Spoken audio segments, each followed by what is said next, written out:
Загора. Сега ще ви покажа едно видео, вижте. Това е болницата в Стара Само Загора. нека да се... Ето, задържам окръжната болница. В какво състояние? Университетска болница, оставане на самотек.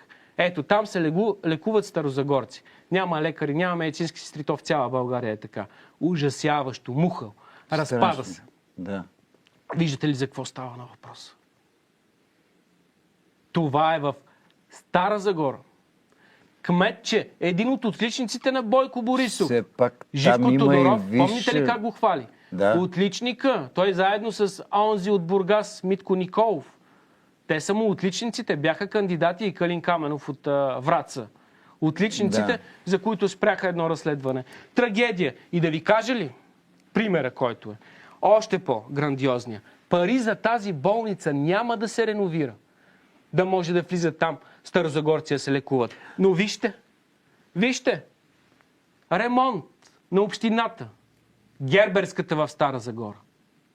Ремонт, грандиозен ремонт за няколко милиона лева, вече в евро. Ремонт, за да може задниците на гербаджиите да бъдат на топличко. С 12 см каменна вата щяло да бъде. Да може общинарите вътре, които взимат и им плаща българския народ парите, да са уютно, енергийно ефективни да бъдат. А хората не могат да отидат в болниците, обикалят етажите. Първо, няма лекари. Второ, състоянието във всички стаи, в коридорите. Видяхте какво е. Ами ето, това е примера за грабежа на ГЕРБ.